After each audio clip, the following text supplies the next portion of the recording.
This is Caitlin, your host of the No Sleep for Dramas podcast, where we get no sleep and survive on coffee to watch just one more episode at night. Welcome back, and it is another VERSUS Showdown episode. Listen, I've been wanting to do this episode for a while. I just had one part that I had, and then I couldn't find the other part until recently.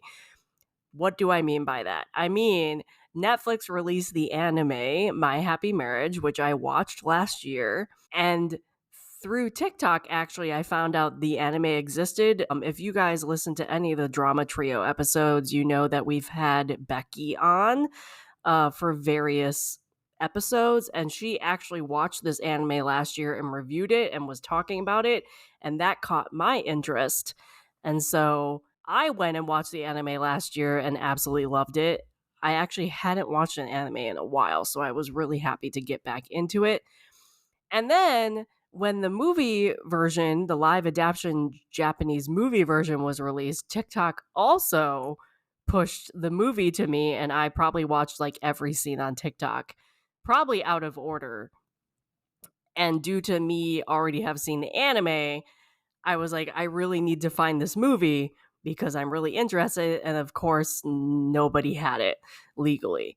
So finally, one of you people, whether it's a podcast listener or a blog reader or both, were kind enough to tell me that it had been released on YouTube in its entirety. So thankfully, I was able to bring it up on YouTube and watch the movie version, and thus we have a VERSUS Showdown episode. I will say this right now, the YouTube version wasn't the best quality ever. Like if it had been uploaded to a streaming site, it would have been better. But I still got the gist of it. I still enjoyed the movie. I could still hear it clearly. It was just like a little grainy, like people's faces weren't 100% there. But it was clearly like ripped off of a site that already ripped it off of something else. Like, so it was like the third version of it. I'm not gonna knock it. I still was able to enjoy the movie and watch the movie. If it was ever put on a streaming site, I will definitely watch it again. Would I recommend it? Absolutely.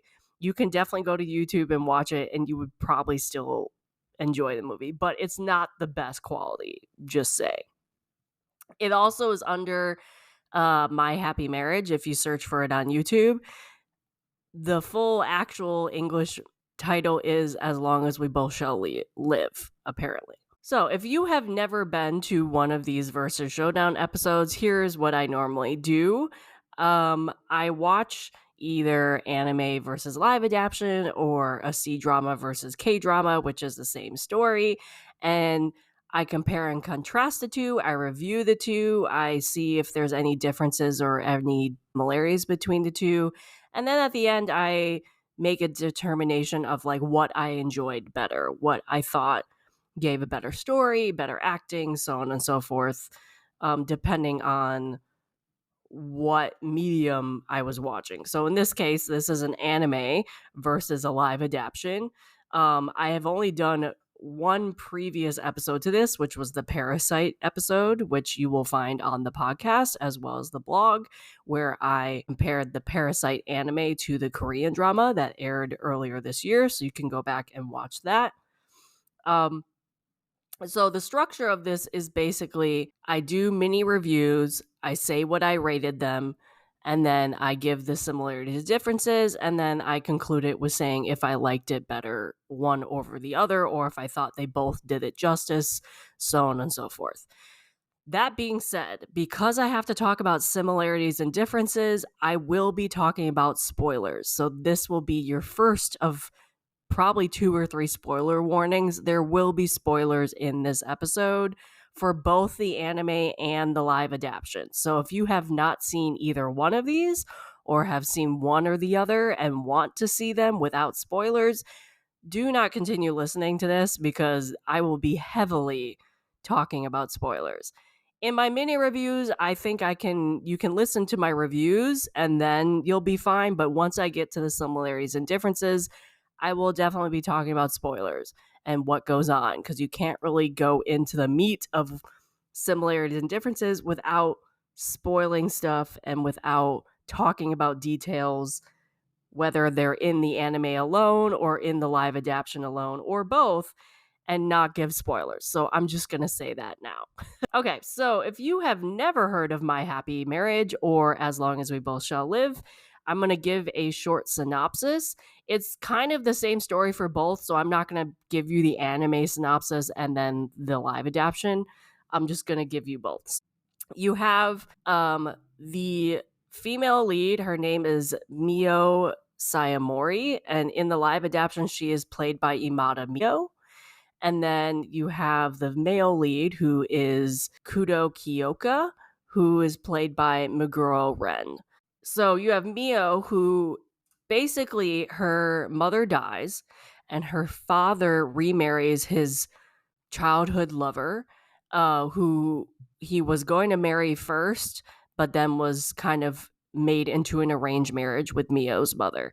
And so when her mother dies, he marries the woman he actually wanted to marry, and they have their own child, a daughter named Kaya. And in this realm, all of these important families have powers of various elements or abilities. And it's because Mio is from one of those powerful families, the assumption is they would all have powers. It's passed through genetics.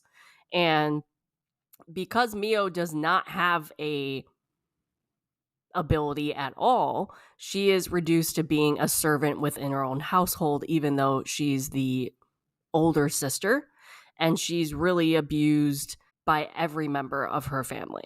And so eventually it is, after years and years and years of abuse, she is arranged to be married to Kudo Kaioka, who is a military captain, also from a very prominent family. And from rumors and just stories that have gone around, he is known as being a very cruel, cold person who has had many potential wives come his way, and none have stayed, and he has never married any of these potential wives. So the family getting this marriage proposal was like, oh, well, we're just going to send Mio to him because she's going to be like, he's going to have her for 2 days and then kick her out, and she'll be living on the streets, and we don't have to deal with her anymore. And then we'll marry Kaya, the daughter we love, because she has an ability, to this other family. So it's all basically about Mio moving away from her family house into the Kudo residence, and them trying to figure out their relationship, just her discovering more about herself and her background, Kudo helping and discovering that, as well as progressing in their own relationship and discovering that her husband to be, Kiyoka, isn't actually a cruel, horrible person that he's rumored to be. And then you have the backdrop of the dangers that are happening within this whole world that is built around these super powered families. So that's pretty much the synopsis. I'm trying not to give too much away. So you have like a historical Japanese set anime and movie, and then you add fantasy on top of that along with romance, because these people have powers. So you have like contract marriage, arranged marriage trope, you have the power trope, you have the Cinderella-esque story trope, a lot of good things. So first off is like my mini reviews. As I said, I watched the anime last year when it came to Netflix. They have confirmed a season 2 for the anime. Basically, I rewatched the anime for this because I had already watched it, and it's been at least 6 to 8 months since I've watched the anime. I wanted to rewatch it, and then I watched the movie afterwards to compare them. So when I first watched this anime, I gave it a 9 out of 10, and upon my rewatch, I think I would still give it a 9 out of 10. I'm a sucker for this type of couple. I love the fantasy elements of it. I love the relationship that allowed both characters to grow and to discover themselves and to mature within the relationship. I love how the female lead grew more confident in herself, and they kind of became equals as the anime progressed. The anime, as I said, definitely needs a season 2, and it has been confirmed. No idea when they will actually come out, though. I still had some unanswered questions by the end of the anime, but that was mostly because it definitely needs a season 2. So, then I watched the movie, which is As Long as We Both Shall Live. For a movie adaptation, which we all know has a track record of probably not being the best, I think this was very good. I gave it an 8.5 out of 10. There's reasons why I rated it less than the anime, which I will give when I go into spoiler territory. I like the anime for certain reasons over the movie, but I also like the movie over the anime in certain ways as well. So it was kind of a give and take situation. I did end up liking the anime more, which I'll explain later, as I just said. But this movie did the anime justice. It did the story justice. I'm not sure, because I know there's a manga and I know there's like a light novel. There's two different things. There's like 7 novels, light novels, they say. And then the manga, if I am reading and understanding this correctly, like condense the 7 novels into 3 manga books. I could be wrong on that, or they just haven't illustrated the entire 7 novels. I could be wrong. So I'm not really sure if the anime was based off the novel or the manga, or if the movie was based off the anime or it was based off the novels. I'm not sure what medium was used on either one. For me, you had a lot of similarities when it came to the movie compared to the anime, at least in the aesthetic department on like costumes and things like that. So I cannot tell you 100% what was based off of what though. In the movie, acting was really good. The leads had great chemistry. I really saw the characters that I fell in love with in the anime well represented in the live adaptation. I think the movie added more to their chemistry that the anime couldn't, because you're watching like live action against animation. The movie did feel a bit rushed at certain times and definitely did not show some things that the anime did, which I'll explain later. I did love the CGI and the fantasy parts, and I loved how the movie showed that aspect of the story. So, overall, as I said, I liked the anime a bit more, but there were certain parts I liked more in the live adaptation and certain parts I liked more in the anime. So, it was a very close call when I was rating this on if I should just give them both a 9 and like say they're tied and they're really good. But overall, for reasons that I'll explain later, I did end up rating the anime a 9 out of 10 and the movie an 8.5 out of 10. I think both have their strengths and both have things that they could have done better, but this is a very close. I almost did give them both a 9 out of 10. I almost did give them the same score, but as I just said, one did kind of inch itself out in front. So, this is your second spoiler warning. We are now moving into spoiler territory. If you guys want to go back and watch either one of these, you can stop the episode now and you can watch them and come back, but we are now moving into spoiler territory, okay? So, I'm going to discuss these similarities first, and then I will go into the differences. So the similarities, it's pretty much the same story, give or take. So essentially, the story is really from Mio's perspective. It's her journey. It like the romance is a focal point in the story, but overall, it pretty much is her journey. And then Kudo comes in and becomes a part of her story. It's from her perspective on both the live adaptation and anime. It touches pretty much the same key points of the plot. There are a couple differences, which I'll talk later on, but both the live adaptation and the anime cover pretty much the same amount of story with a few differences. Another similarity, it's pretty much the same characters in both the animation and the live adaptation. The live adaptation did a really good job at matching the characters on what they might look like in real life. Some were matched a little better than others, which I'll name later. But overall, especially with the leads, I think they did a really good job in matching Mio and Kyoka and what they would look like, their mannerisms, everything like that. Like, I think, and they didn't really add any new characters. So, like, even the supporting cast, you were like, oh, this character's here. this housekeeper of Kudo is here. They might have looked a little different because, for example, the housekeeper is significantly older in the anime than what she was in the live adaptation. But overall, they didn't add like a random character in the live adaptation that didn't exist in the anime.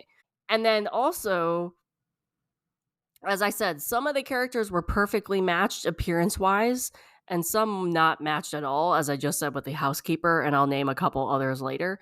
And some side characters got a bit more of a background or more to meet to do in the live adaptation than they did in the anime. But I think that was more due to the different concentrations and story elements versus like what the character wanted to do. It helped along with the story differences than just adding something for a character to do. Specifically with the soldiers that worked with Kyoka, which again I'll talk about later. But overall, you pretty much have the same cast of characters. Another similarity is the costumes and sets. Since the live adaptation tried to match the anime a lot, most of the sets and costumes pretty much match. There are a couple minor changes, like for example, there's a really prominent scene in the anime where the Mio goes with Kyoka to buy kimonos, and a pink kimono with cherry blossoms catches her eye. And they have this whole conversation of how this kimono matches one that reminds her of her mother, that her mother wore. In the anime, it's completely pink with like cherry blossoms on it that also have like a pink hue. In the live adaptation, it has pink in it, but it also has a lot of orange, specifically in the sleeves. And from what I could see, which again is not the best quality of the movie, there weren't a lot of flowers on it. So there was a couple minor changes with that. Also, with the characters, Arata and Koji's father did not look anything like their character from the anime. In the anime, Arata is like brown hair, green eyes, has glasses, wears like a suit. In the movie, he has black hair, wears no glasses, does not have green eyes, and is wearing a lot darker suit. Like he's wearing almost black, where in the anime, he's mostly wearing brown. And Koji's father in the anime has like a mustache and very prominent mustache. And in the live adaptation, does not have a mustache and also looks a lot older than he did in the animes. With some of the character designs, they're a little different too. But overall, they did a lot to make sure that there wasn't any like stark difference, even in terms of like the sets. The Sayamori house, if you really pay attention to the layout on the live adaptation versus the anime, you'll see differences. Like the Sayamori house in the live adaptation actually reminded me more of Mio's family's house, like other family's house, because there was this really Western house attached to their house in the live adaptation. And in the anime, they didn't really have any Western style house. They had a completely Japanese, old Japanese house. And also, there's a scene where Mio gets put into a storeroom, like a storage room. And in the anime, it's like in a detached shed, like in the backyard. In the live adaptation, it's in the house. It's like a closet in the house. And so you have that very famous scene where Kudo goes to burn the house down to save her. And it's very starkly different if you know the two mediums between the anime and the live adaptation of the layout of this house. You can tell the layout and the look of the Sayamori house is very different in these two scenes because they have different styles. But overall, what changes that were made, Kaya's hair is more blonde in the anime than it is in the live adaptation. Overall, there's most of the changes made with the live adaptation are very minor, and like it doesn't take me out of the story at all, where like, I don't know, you throw a random white guy in the middle of live adaptation. That didn't happen or anything like that. So overall, most of the costumes in the set were pretty much the same. You just had some very minor differences. Another similarity has to do with the fantasy genre. Most of the characters have powers. Both the anime and the live adaptation have this. elements of the support, like the story, like support the fantasy genre in terms of like the monsters and the things they're fighting against.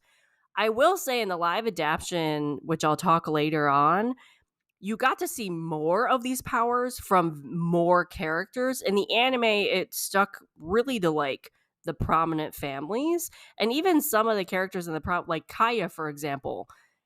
You never really saw her power in the anime or the live adaptation, even though it was really said that she did have one. Or Koji, even, who was supposed to have a power in the live adaptation. You didn't see him do anything at all. In the anime, you did. So it overall, you still had those powers present. In the live adaptation and the anime, depending on the character, you might see them do more. Like the soldiers in the live adaptation, due to the story, which I'll talk in the differences, you saw more of the soldiers doing things, whereas in the anime, not so much.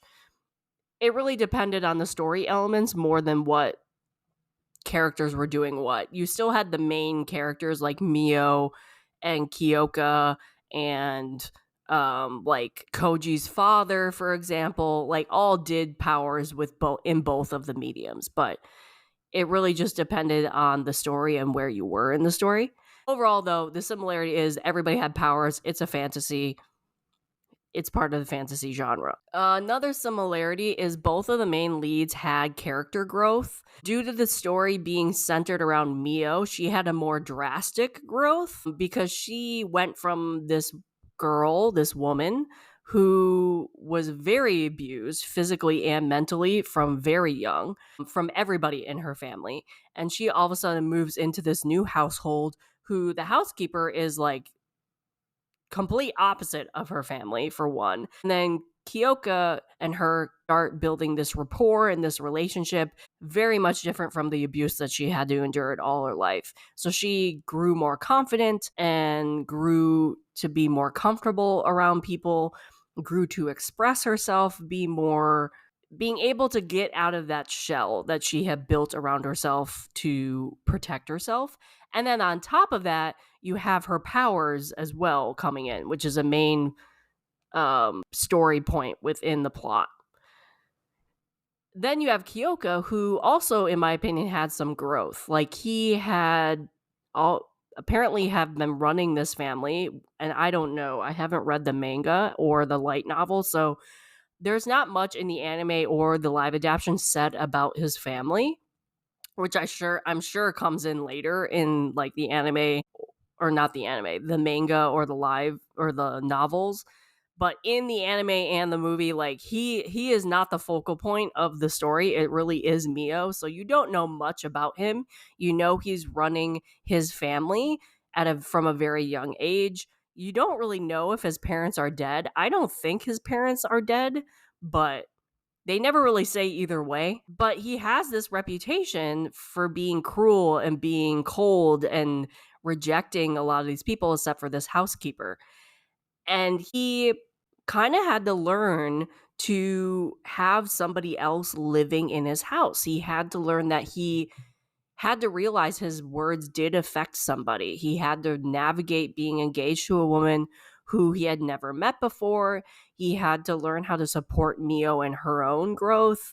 He had to realize that his actions could affect somebody. And kind of that was a growth within himself because he had been living by himself the entire time. So I saw growth within both him and her. Her was a little more drastic, I will say. And on that same note, my next bullet point is the same Mio character growth. Because the story was centered around Mio, it was her story and her growth from this weak woman who was not confident, wanted to stay invisible, wanted to like be married to a kind man, or maybe not even married, and just being able to hide in the shadows and not bring any attention to herself because she was so beaten down and walked all over by her family. And through the story, she gained confidence and growth into this powerful, strong woman, which I'm sure she's going to continue growing into that, embracing her power and the strength that she did have. And I think she discovered and embraced it and overcame this differently in the live adaptation and anime, but the same growth was there. The same story arc was there between the live adaptation and anime, which I'll talk about differences in the differences part. It also, as I said, like, I don't think it's complete either. Like, in both the anime and the live adaptation, like, there's still a lot more that she could do and has to learn. And same with Kudo too. But overall, you did kind of see the same Mio story arc between the two mediums, where she started out as this girl who was so beaten down that, like, didn't even look anybody in the eye, to finding out all of this stuff about her family and her powers, to overcoming that trauma to accomplish something at the end of both the anime and the live adaptation. Differences in that, which I'll talk about later, but that was a huge similarity. So the next three are kind of like short similarities. Both the anime and the live adaptation has some romantic scenes. There's like a lot of hugs, for example, and there's like small sweet gestures made between both characters. But in my opinion, there could have been more. In both the anime and the live adaptation, our main couple, the story starts of like they're meeting and they're getting to know each other. Their relationship progressed a lot between the 12 episodes, 2-hour movie, but at the end of both of them, I don't think their relationship is at a point where they would do anything more intimate than hugging, not even kissing. I don't think they would. They're not at that stage, which is my second bullet point. You have no kiss scenes in both the anime and the live adaptation. I really don't think there was enough time or progression in the story to allow this either. They were officially engaged by the end of the anime and the movie, but they weren't even married yet. And from a historical Japanese time, how prominent their families are, I'm sure that was like not a thing where they had to be married before something happened, even kissing maybe. It made sense on like why there was not more kissing or more intimate scenes, but you still had romantic gestures and hugs and things like that, and you did see their relationship progress. A lot of it was Kyoka Kudo, doing things behind the scenes to support Mio, though, because it was her story. But she did some things. And then another similarity is like there is so much more story to tell. Like, again, we haven't met the Kudo family. There's a lot of strings with Mio even by the end. We obviously they haven't been married yet. There's not even a kiss. Like, there has to be like a season 2. As I said, the season 2 in anime has already been confirmed. Again, as I said, there's like 7 novels they could take from. There's 3 manga. Like, there's a ton of source material they still need to do. So both the anime and the movie need like a season 2 or a second movie, or more than just a second movie. So that's another similarity, is like it doesn't end on a cliffhanger or anything like that. It's just like, okay, we definitely need to see more because they obviously haven't even been married yet. That was another similarity. Okay, so that was all the similarities that I came up with between the anime and the live adaptation. So now we're going to talk about the differences. This is probably going to be a little more in detail because there was a lot of differences and a lot of different things that I saw. A big difference that I saw was like where the story starts. As I said in my review, the live adaptation seemed a little rushed. There's only so much you can put into like a 2-hour, 15-minute movie. And I think the anime gave us more background with Mio's family and like the abuse and how cruel her family was, and gave that insight and that background of her living in that house before she entered the Kudo mansion. And I think that allowed the audience to have a deeper dislike for her family than what the live adaptation did. Because events that happen later on in the story, because you have that background on how cruel her family was, specifically her stepmother and stepsister, you hated those characters even more with the actions that they did later on in the story. You also got to see Mio's relationship with Koji more in the anime before she left the Kudo family, which also gave a lot of context to scenes that happened later on in the story. And the live adaptation, like for example, the anime showed us that her family did not want her younger sister to enter the Kudo family due to these rumors of him being cold and mean. So they sent Mio, as I said, to like just be thrown aside later by Kyoka. In the live adaptation, they like said it in a sentence. Like it wasn't like really acted out. It wasn't really shown. It was kind of just said. And the live adaptation pretty much skips all of this. And it starts with Mio leaving her house to enter the Kudo residence. So you kind of, they gloss over all of that background. And I think the anime gave more context and more depth to that. And as in the audience, due to the live adaptation kind of glossing over that, I don't think you were like to be attached to those characters or not attached to those characters. Like Koji, for example. Koji had a lot deeper relationship with Mio in the anime than he did the live adaptation. And I think the reason why you got that is because of the background you got at the beginning of the anime. It gave more context and more depth to the characters before throwing you into what would be the core story of Kudo and Mio's relationship. And then also the live adaptation kind of glossed over the world that the story took place in and the background of what was going on in the world around them. I think the anime gave more context to that as well in the beginning, which helped later on in what was going on in the anime and then the live adaptation too. You understood more knowing that context and that background. Another difference is the story concentration. Both the live adaptation and the anime centered around Mio and her romance with Kyoka, but I think the story highlighted or concentrated on different things.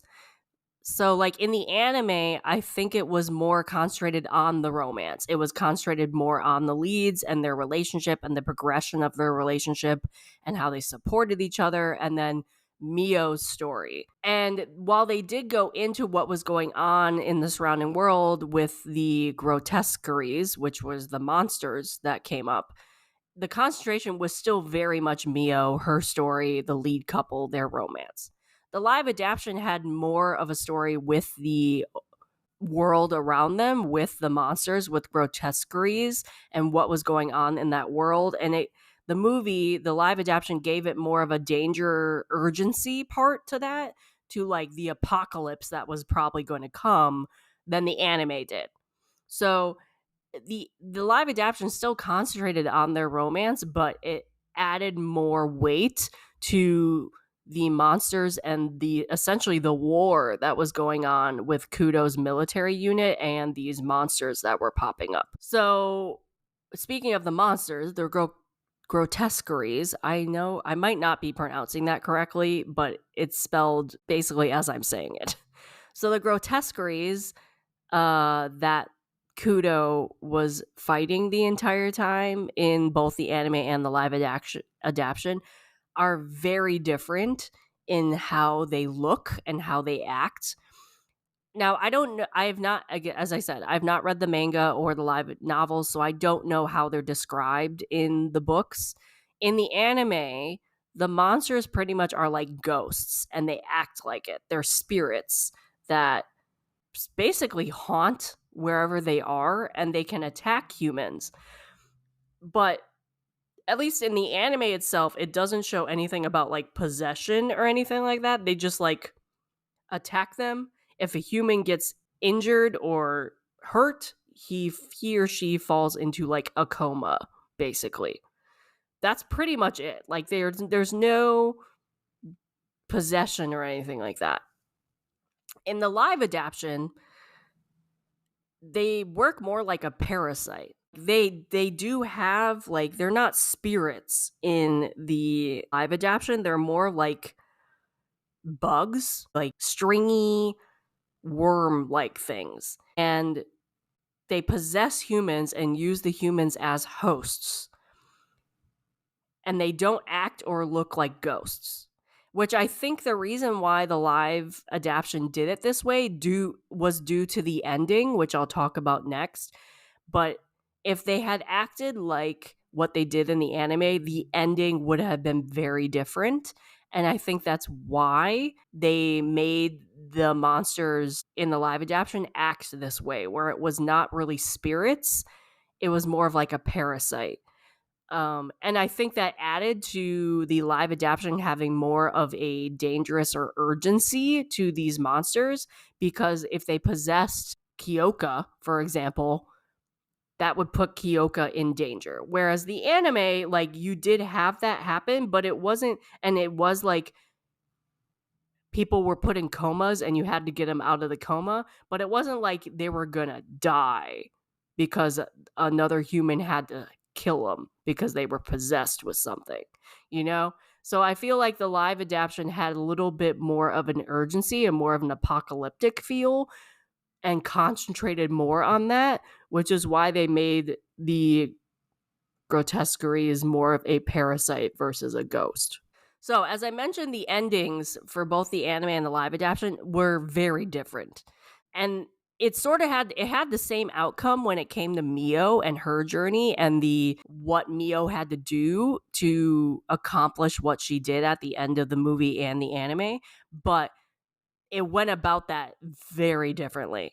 So as I said, the grotesqueries were very different compared in the anime and the live adaptation. In the anime, I think because the anime concentrated more on the lead's romance, the ending like helped with that and concentrated more on that and wrote an ending where it was very much them as a couple, because the danger was just Kyoka Kudo being in danger.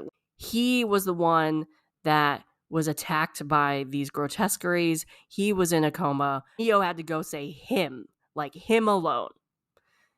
Whereas in the live adaptation, Mio was still saving him, but she was also saving like the world as a whole, like the whole military unit, the whole city they were living in, the whole world eventually, that the kingdom that the emperor was ruling. So in the anime it was more individual. In the live adaptation it was very much a you are saving a ton of people at the same time. So Mio had to like overcome her own insecurities to save Kyoka and him alone in the anime. So there was individual growth that we saw from her in the anime ending, because she had to use her powers to go into people's dreams, to go into Kyoka's dreams and kind of pull him out and say like, dude, this isn't reality. You're like in a coma. So she had to overcome her own nightmares and fears at the same time of doing this, all while saving Kyoka alone. And as I said, the live adaptation was opposite. She was saving Kyoka because he was being attacked by the military units who were possessed by these parasite-like monsters. And he was basically fighting against his own soldiers and having to come to terms that he might actually have to kill them if they couldn't figure out how to overcome these possessed, like the monsters that have possessed them. But her power allowed her to save not only Kyoka and having him having to kill anybody, but saved everybody who was possessed by it. And so you really had, in the live adaptation, you had more of a concept of like a war was coming, humanity was in danger, more than what the anime had. And because the live adaptation had more at stake and it gave more urgency to that. In terms of like Mio's power, so her big power, how the anime explained, is like she has what is called dream sight. So she can go into people's dreams and she can mind control them if she gets strong enough, but she can affect people's minds. And her family, like her mother came from a family. It explained where her mother came from a family where they exist to fight other gifted people, whereas Kudo's family or Koji's family exists to fight these monsters. So her family was already there to fight against the other gifted people, and their powers really affected the gifted people versus the monsters. So she really didn't think she could do anything with these monsters She then found out she could, but she can go into people's minds. She can affect their minds.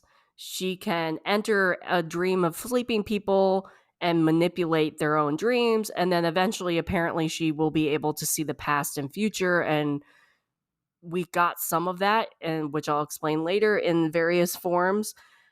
But a big thing is the entering people's minds. So in the anime, that's what she did. She went into Kudo's dream and basically was like, yo, you're dreaming. This is not reality. You need to be pulled out. I need to save you. Let's go.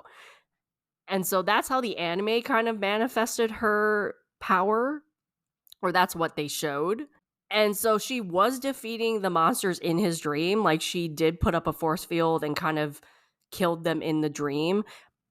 Not necessarily in like the real world though. So it's very unclear in the anime. I'm assuming she can do that. Just have to like, it's like a very individual. She'll enter the people in the coma's dreams and kill it that way, and they'll wake up that way. So she's essentially killing the monsters in their dreams because the monsters made them go into comas.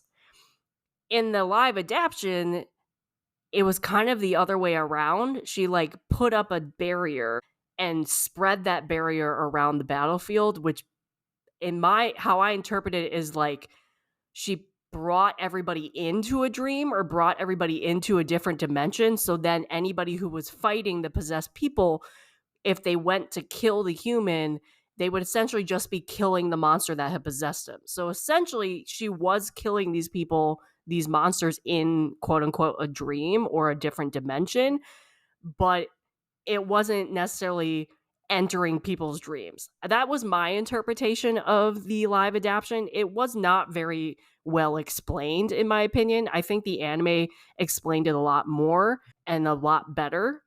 How I viewed it basically is the possessed people were kind of mind controlled or sleeping when they were possessed by the monsters. So I thought that was kind of cool, just like how the different mediums showcased her powers, but I think the anime explained her powers a lot better and took the time to explain it. Whereas the live adaptation, due to the urgency and what she had to do and what was happening at the end, was very rushed, as well as like the story itself was trying to put so much into 2 hours that I think it was also sort of rushed. So that was my interpretation of the ending of like her powers in general. And then speaking of powers and in what how it manifested between the anime and the live adaptation, we didn't see her powers. We didn't see all her powers in any of them. So the anime didn't show all of her powers. The live adaptation also didn't show all of her powers. I actually had to like Google her powers, and maybe this is just because like where the story went in both the anime and the live adaptation, maybe there wasn't enough time. Like, she has to study more and has to train more to be able to see the past and future and everything, or be able to mind control people. Basically, she's very powerful. It was said in both mediums. She's very powerful when she's 100% can control her powers. She can't control them yet. So in the anime, Mio has dream sight, as I said. She can enter sleeping people's dreams. She can affect people's minds. As I said, her mother's family, her family exists to fight other gifted people. So she can control a person's mind once she mastered that, which we saw that in the live adaptation. She had this fight with Arata, and she put out like a blast of energy and his eyes started bleeding, and he quickly said something along the lines of like, don't worry, she didn't control me or anything. It was sort of shown in the live adaptation, but that was pretty much what we saw. The anime, that didn't happen at all. That scene never happened, so we didn't even see that. Apparently, what I researched too is like she can eventually see the past and future and also alter the past and future with her dreams. I think we did see a little of that in the anime because there was multiple scenes where Mio touched a cherry blossom tree and she saw like what happened with her mother when she was born and conversations with the two families before her mother was married into her family, the Saimori family. And I think that was put there by her mother. So she was seeing those past scenes through her like mother's powers and through her own dream powers, being able to see the past and future. Live adaptation sort of glossed all over that. You kind of understood a bit of it, but I think the anime showed more of her powers, but also explained it better. But the live adaptation showed it in a cool way, though. Like, it was very cool to see, but I think to understand what was happening better, you need to watch the anime. Hopefully that wasn't very confusing. Okay, so another difference is, as I said, you got little changes in scenes and characters. Overall, the story was the same, but you will spot small differences. As I said, like Arata and Koji, very different appearances between the anime and the live adaptation. The whole story I think in the anime, the whole story where Kudo leaves Mio at her mother's family's house plays out very differently. In the anime, there's like a duel, and you kind of hate Harada at that point because like you so want Kudo and Mio together, and Arata is very arrogant. Live adaptation, you don't get the duel at all, and Arata is really more of a supporting character. Like, he's arrogant, but not as arrogant as in the anime. Also, when Kudo goes and saves Mio from her stepmother and stepdaughter, which I kind of talked about, the anime gave more context and background to that scene, because in the live adaptation, you didn't know why that was happening, other than the fact that Mio was kidnapped. And then it was sort of explained when you actually had the scenes of the stepdaughter and the stepmother talking to Mio. In the anime, you got more context to that, and you got more of the plot of what was going on, and like how much of it was the stepsister and Koji's father working together. Which, again, in the live adaptation, Mio's father fought back and fought Kudo to like make sure he didn't reach Mio and didn't reach the storage room. In the anime, he had no idea any of this was going on, like didn't understand why Kudo was in his front yard, and didn't understand what was happening. At least that was my interpretation of it. And it was really Koji's father and her stepsister. So that was very different. And then, as I said earlier, like the storage room and the layout of the house also was somewhat different, but also what happened in the storage room too. Like in the anime, she was tied up and they did a lot of talking and they did a lot of like slapping and kicking and whatever. In the live adaptation, they like dunked her head in water multiple times. Like that type of torture and that type of thing. And that never happened in the anime. So there was different things within that of how that whole scene played out that were different. Also, the conversations kind of happened differently in various scenes. And then, as I said, due to the live adaptation glossing over Mio's family and what happened before she moved to the Kudo residence, there's more depth given to the stepmother and stepsister and their stories on why they hate Mio so much than the live adaptation gave it. So, for example, stepmother doesn't like Mio because she looks like her mother. Stepmother did not like the fact that whenever she looked at Mio, Mio resembled her mother so much. So that's why the stepmother didn't like her. Stepsister was just a spoiled brat and didn't care. But you didn't get that depth at all in the live adaptation, unless there was like a one-liner in this storage room scene. So there was just a lot of different changes with the characters and scenes. Nothing that affected the overall story and like took you out of the story at all. But there was just little things that you would notice if you watched both of them. And even like the order in some of the live adaptations, some conversations happened later than they did in the anime and vice versa, or some scenes happened where it's like, oh, didn't they have this conversation before this scene happened in the anime? I guess they switched it around. So you would notice that kind of small changes if you watched both of them. Another difference is along the same lines in the anime, they gave more depth and story to Mio's mom and her backstory.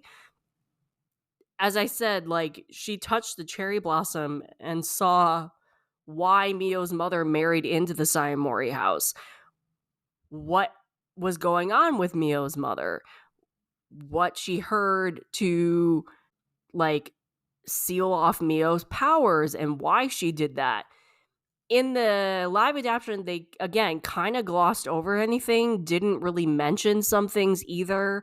Like, you still understood what was going on. It wasn't like they left a huge storyline out or whatever, but the anime just explains it in so much more detail and gives more context of what was going on. Another thing is that was different is the anime gave more context to the families, like the different families, the emperor, his role, how the whole world was built, and explain more of like why those families existed with what powers versus Mio's mother's family and why their family existed. Live adaptation mentions some of this, but again, the anime kind of goes more into that and gives more context to that.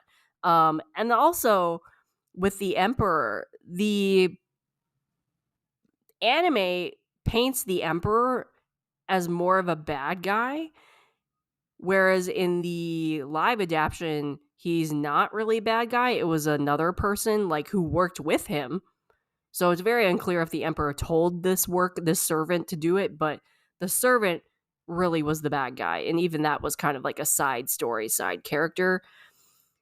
Anime, like, emperor was bad for some, and it was kind of touched on, I think, because this is explained later on and given more context in later novels or later manga, later seasons of the anime. Due to Mio discovering her powers of dream sight, Emperor got really intimidated because he didn't want, like, it's very realistic that if Mio was an evil person, she could like overtake the entire world and be the most powerful person and like rule everything. And he was intimidated by that. So he caused some things in the anime to happen, and he really became the bad guy of the anime. Movie didn't touch on like any of that at all. So it kind of was like they kind of picked their battles, really, in a way. And it wasn't bad. It's just the anime gave more context to that sort of things. As specifically talking about the families and like why they existed and what their powers were and how long they existed and that type of thing. So it was explained in the movie. It just wasn't explained to the detail that the anime did. Along the same lines, as I said before, the live adaptation left out Mio's family and the abuse due to just where it started. We didn't see how Mio's family treated her while living in their house. We saw snippets with flashbacks and things, but the anime really showed the audience more and gave more context. Like, Mio's younger sister was favored due to her having powers right away. Like, Mio and her were tested when they were both like very young, 5 years old, and her younger sister immediately showed that she had powers to the father, and so she was more favored. The anime explained why this all happened and how this happened and like what shifted in her father afterwards. And parts of this the movie didn't even show. Like, they never showed the test of how that went down. They never showed what that meant. They never even showed Kaya's power. Granted, the anime really didn't show that either. So it was kind of a pick and choose of like what the live adaptation showed. The anime just shows a lot more and gives more detail and more context to that. On the other difference, though, in the live adaptation, like, listen, cartoons can only do so much. Like, you can get an emotional attachment to anime. I'm not saying you can't, and you can still like fall in love with those characters and root for them, and you still believe a romance that's going on in an anime. But there's just something about a live adaptation, if done well, you have amazing chemistry and the romance has more emotion and more investment into them. And I think for me, the movie did that. I think with the live adaptation, you got more attached and you saw more emotion with them. And I think that's partly due to the amazing acting. The leads were amazing in the acting for the movie. And also just maybe with how the live adaptation was written in like the fact that the world is coming to an end. Possibly there was just a lot more emotion, a lot more investment in their relationship in the live adaptation, in my opinion. Anime still has emotion. It still has that emotional attachment you can get to characters. I just think the live adaptation showed that better. Overall, I think I would advise people to watch the anime before watching the movie. You don't have to. Like, you definitely will still enjoy the movie. You just get more context and understand the story more. And you, because you already know the characters, you'll become even more attached to them in the movie. And you just kind of understand what's going on. And it's not saying you, like, I know many people who watch the movie first somehow and then watch the anime after. It didn't really matter, but for me, I enjoyed watching the anime before the movie because I got that background and got that context that I don't think the movie would have, like, the movie did not give me. So I think I appreciated the movie more because I had that background and because I already knew the story and knew the characters from the anime, which is why I think I rated the anime a little more, because the movie allowed me to appreciate the anime and revisit these characters that I had met in the anime. But the anime gave me more details and plot points that I think were needed to understand what was going on in the movie. So overall, I was really glad that I was able to watch the anime first. And I was really glad I was finally able to see the movie because I could see why everybody was loving the movie so much. I really need a season 2 for both the anime and another movie. But I will say I did like the anime just on terms of it had more depth to the story and gave more context to the characters and where they were coming from and their backgrounds. And even like the world building was a little better in the anime. But if you watch the movie first, like, it's not like you're not going to understand it. It's not like you're going to be completely confused or whatever.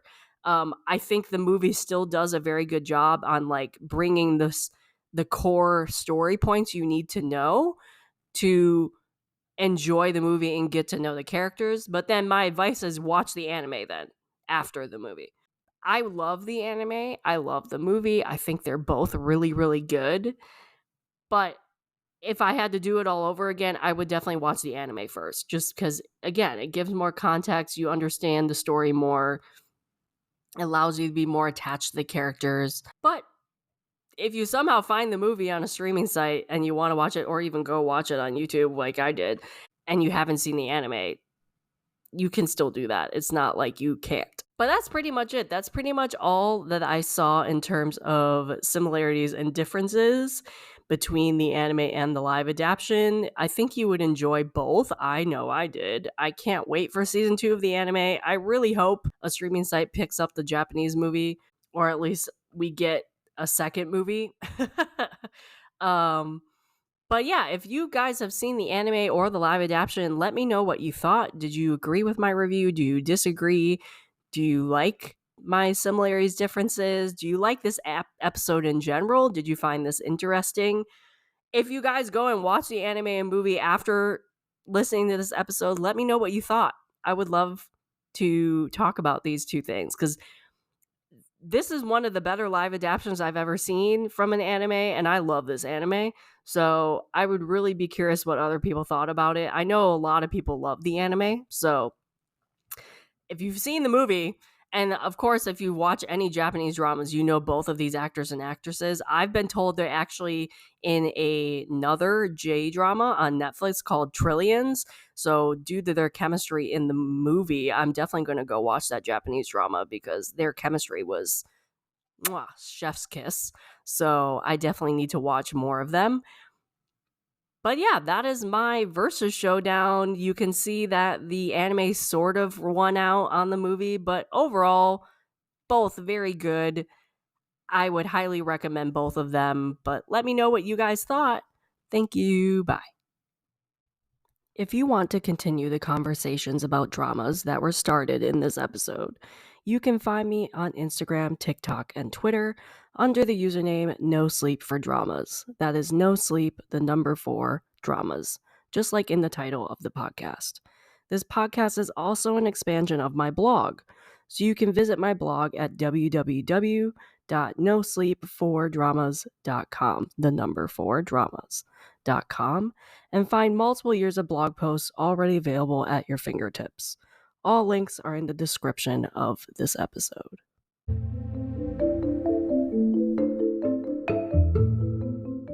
This has been an episode of the No Sleep for Dramas podcast, and I am your host, Caitlin. I will see you here next time, and I hope you get no sleep chasing the next episode just like me. Good night.